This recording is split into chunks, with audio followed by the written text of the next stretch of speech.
Hey, it's Stephen Gilbert. I haven't made a video like this in a long time, but this is my Vaterra V100, currently for sale. The ESC blew out of it, and I haven't driven in a while. This is its current state. It's got everything it needs to run, except for an ESC. Having trouble selling it, probably because I'm overpricing it. But I know what it's worth because it comes with a lot of extra bodies. So, we're going to make it run. And we're going to try this.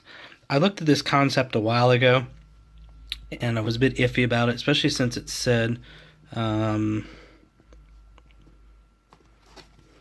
believe me, 2S only. 3000 kV. The stock motor came with 3.3. This is 4.6. I said this is 2S only. But I think about it, you know, if I am going to keep this car and decide not to sell it, I really don't need to do street runs. So we're going to put this in. You don't need a video of it. Let me open it at least. 1 second, guys. I thought I got that one. I got the plastic wrap, but not. There. I'm also going to put, have a heat thing and a fan to go over. So this is an ESC and motor in one. It's got EC3, the switch. It's all there. And we see the wiring on there. So there's the stock motor, or the castle motor. Yeah. So, yeah, very little, not much bigger. Which is okay, because there'd normally be an ESC there anyway. So, doesn't look too bad, actually. I'm going to put this in and come back in a second. Okay, well, I got it partly in. I'm charging up a LiPo. That's what the loud fan and the noise in the background is. So, you know, when they made this motor, they had plans of you putting it in a two-wheel drive, you know, hanging on the back of a short course truck. And apparently one of my LiPos is messed up. So they give you this very nice long cable, and for me, I think I would cut it right about there to go to the battery, and also to the steering to go right there. So those are the, you know, that's not the manufacturer's fault. That's just what they did because they want to give you more than less. That's what she said. So I got to glue the receiver down, figure everything out. I don't know if I'm going to put the receiver down here or up here. I guess it doesn't matter. If I want to make it look cleaner, I guess having that nice empty space there. Again, just tons of cable. Maybe I'll just do the whole curly Q thing like I did. And then I got to figure out somewhere for the switch, which will probably be right there. So, I don't know. Works for me. I'm going to go figure out why this LiPo's yelling at me. So, give me another chance to come back, get it finished, and we'll drive it. Okay, so we got everything in. I coiled that cable. I put the receiver this way so I can just kind of cram the cables down. If I wanted to take the time, I would just shorten all these up.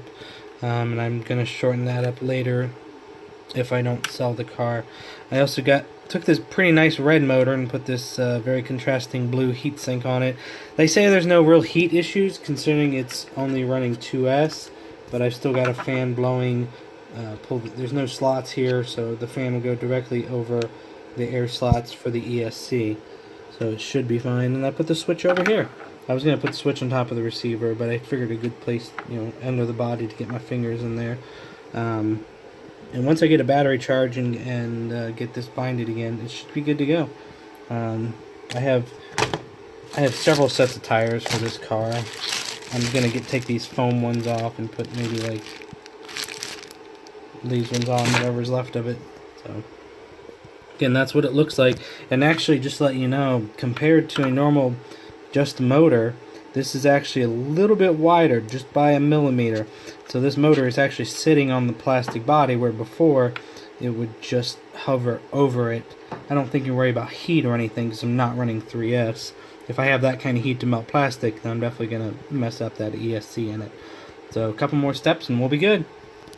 Okay, I swear, next time you see me show up on video again, it'll be with the car running. A few things I learned.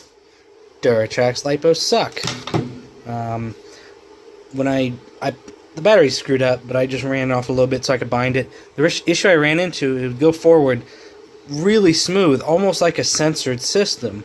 When I hit it in brake and reverse, it would go backwards. So if you go into the instructions, there are calibration modes that you go through, and also there's the system setup, which gets you into here, and there's nothing in here that I would really change. Maybe turn that up to 3.2 volts per cell, and maybe, depending on your situation, change that. But other than that, that's all the settings there are really for it. But once I calibrate it, no more going on reverse or in zone. So, and ready to go. Series servo in this is pretty quick. So, it moves, no issues with the brake. It's really smooth, almost like a censored. So, okay, let's try it out a bit.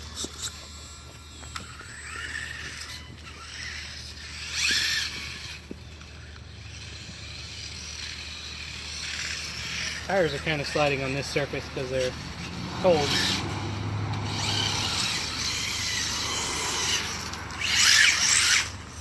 They're not really, this motor's not really punchy like a Castle Creation.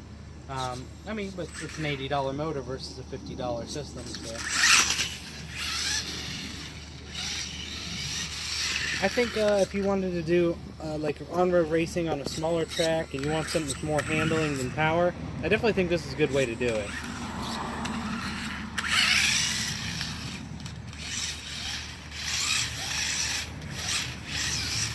It's not, I'm used to this car with a lot of power and capable of doing 50 miles an hour. This probably will do 30 now, but that's probably good for most people. And you can still gear it up because it feels like it has plenty of torque.